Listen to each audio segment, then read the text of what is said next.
I never imagined that my biggest secret could be broadcast across the city, reaching him every night without him knowing it was me.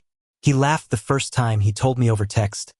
I swear, every time I hear that song on the radio, I feel like it's singing straight to me. I almost dropped my coffee in shock, because the song he adored, the one he thought belonged to some distant, talented stranger, was mine.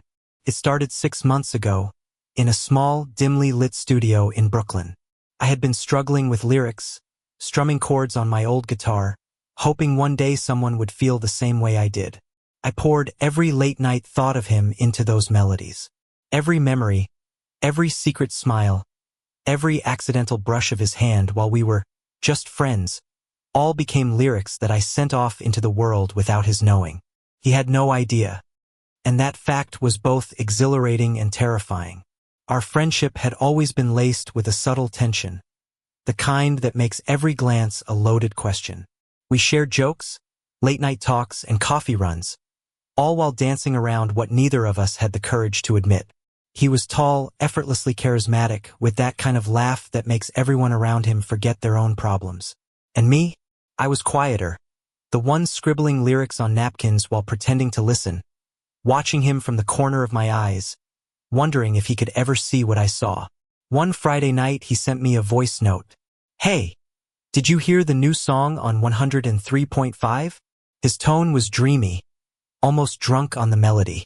I froze, hand hovering over the record button on my phone. I hadn't expected him to listen that closely, to feel what I had felt every time I played it in my empty apartment. Yes, I typed back, trying to keep my cool. It's beautiful, isn't it? Beautiful? It's like it's reading my mind. I feel every word. Whoever wrote it knows me. I swallowed hard, my chest tightening. If only he knew that the person who knew him so intimately, who had written every note, every lyric with him in mind, was sitting just a few miles away, pretending to be just another friend. The next day, I invited him over just to hang out. I couldn't resist watching him sway slightly to the faint radio music spilling from my speaker. He didn't know that the song playing, the one making him hum along, was mine. His eyes closed, lips moving as if he were speaking to someone far away. My heart pounded with a dangerous mix of pride and fear. Do you think songs can be like love letters? He asked suddenly, eyes opening to meet mine. My stomach dropped. I think they can be, I said softly, not trusting myself to say more. Because sometimes, I swear, I can feel the person behind them. Like they're talking directly to me. I wanted to tell him everything. I wanted to admit that all those quiet nights spent writing were because of him. That every note was a confession, a whisper, a hope that he might someday understand. But the fear of ruining what we had, of seeing him recoil from me, held my tongue. Weeks passed. The radio became our silent accomplice. Whenever he mentioned a song, I'd feel a surge of both joy and guilt. He had no idea that I had been crafting these melodies while imagining him listening, imagining him smiling. Sometimes, he'd casually lean against my shoulder during a movie night, and my thoughts would spiral, trying not to betray my secret. Then came the night that changed everything.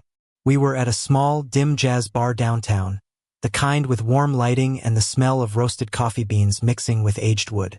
The radio in the corner was playing one of my newest songs.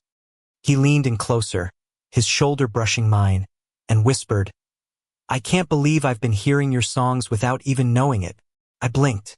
Wait, what? He smiled, a mischievous glint in his eye. The DJ mentioned the composer today. Your name popped up. I didn't connect the dots until just now. I felt my heart stutter. The world seemed to pause for a fraction of a second, that terrifying, magical moment when everything hidden is suddenly exposed. You wrote these? He asked, disbelief softening into awe. Yes, I admitted, voice barely above a whisper. All of them. He studied me, eyes wide, searching my face as if trying to find some trick or hidden truth. Then, slowly, a grin spread across his face. You mean, all those nights I felt like someone was speaking directly to me? That was you. I nodded, feeling the weight of months of secrecy lift and crash all at once. He laughed softly, shaking his head. You could have told me, you know. I would have. I don't know. Maybe fallen harder for you. I laughed too, though my chest still felt tight. I was scared. I didn't want to ruin what we had. Funny, he said, reaching out to touch my hand.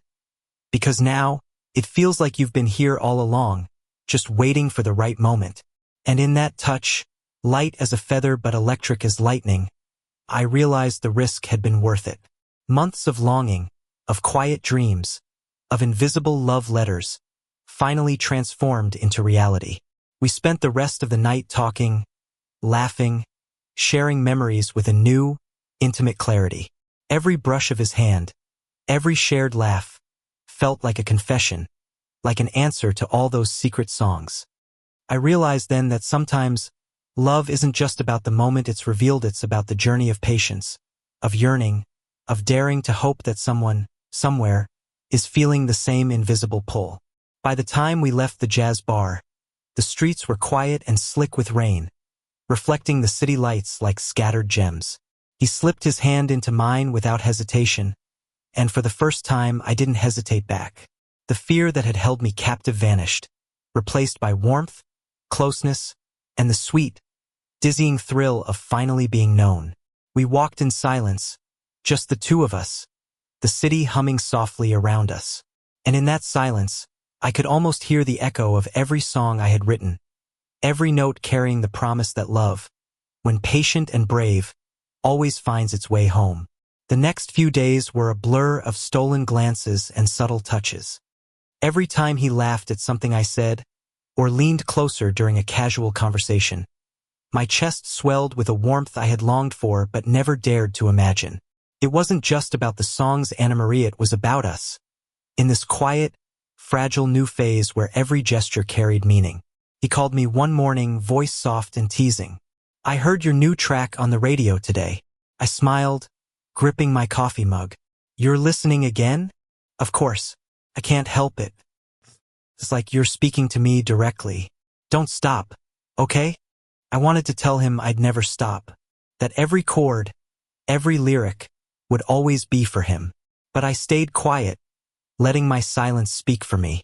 By the end of that week, he invited me to his apartment for a movie night. It was casual, just the two of us, but the air buzzed with something unspoken. As the credits rolled, he shifted closer, brushing his hand against mine. I felt the electricity surge, the same that had fueled every late-night composition I'd sent into the airwaves. Can I ask you something? He whispered. Anything? I said, barely able to breathe. Did you ever write those songs? Thinking about me? His voice was gentle, almost vulnerable, as if admitting it scared him as much as it thrilled him. I swallowed hard. Every single one.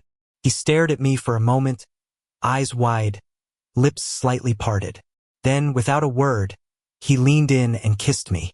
It was slow, careful at first, testing the waters, but the moment our lips met, all the months of hidden longing, all the whispered confessions in my melodies, exploded into something real and uncontainable. We pulled back, laughing softly, breathless and a little dizzy. His forehead rested against mine, and I felt the world narrow down to just the two of us, a room filled with warm light and the soft hum of the city outside. I can't believe I didn't know sooner, he murmured. I've been listening to your songs, feeling everything, and all this time, it was you. Yes? I whispered, brushing a hand over his cheek. It's always been you. From that night on, the intimacy between us deepened. It wasn't just the songs or the stolen touche, it was everything. Shared breakfasts, late-night conversations that stretched into dawn. The way he fit his hand perfectly into mine as we walked through the streets. Every moment carried the weight of months of longing and the sweetness of finally being together. One evening, as the sunset bathed his apartment in warm, golden light, he turned to me, eyes shining. Do you know what's funny? What? I asked, smiling. That I spent so long falling for your songs without realizing I was falling for you. I laughed softly, heart swelling. And I spent so long writing those songs, hoping somehow you'd feel the same way. He pulled me close, resting his chin on my shoulder. You don't have to write me another song to prove it. I know now. I know too, I replied, feeling a calm happiness I hadn't thought possible. I've always known. The city outside was a blur of lights and movement, but in our little corner of the world, time slowed. I could feel him, really feel him, in a way that no song, no melody had ever captured. And yet, somehow, the music had brought us here too, this quiet, perfect understanding, where our hearts spoke louder than any lyrics could. As weeks turned into months, our love blossomed. We discovered the thrill of small adventures. Impromptu road trips, late-night diner runs, even dancing in the living room to the songs that had brought us together. Every touch, every laugh, every whispered word built a tapestry of intimacy, trust, and unspoken devotion. And one night, as we lay together, listening to the soft hum of a familiar radio station, he whispered, "Promise me something?" "Anything," I said, holding him closer. "Promise me we'll never let a secret come between us again." "I promise," I said, brushing his hair back from his forehead. "No more secrets." He smiled, the kind of smile that reaches your soul, and kissed me gently. In that kiss, I felt the culmination of months of longing, the music of my heart finally harmonizing with his. Every note I had ever written, every lyric inspired by him, had led to this moment, simple, intimate, and perfectly ours. We drifted to sleep in each other's arms, the soft glow of the city lights filtering through the window. And in that quiet, endless night, I realized that love, patient, brave, and true, always finds its way, and sometimes it comes with a melody you've been waiting to hear all your life. Thank you for listening. Don't forget to like and subscribe to stay updated with the latest videos.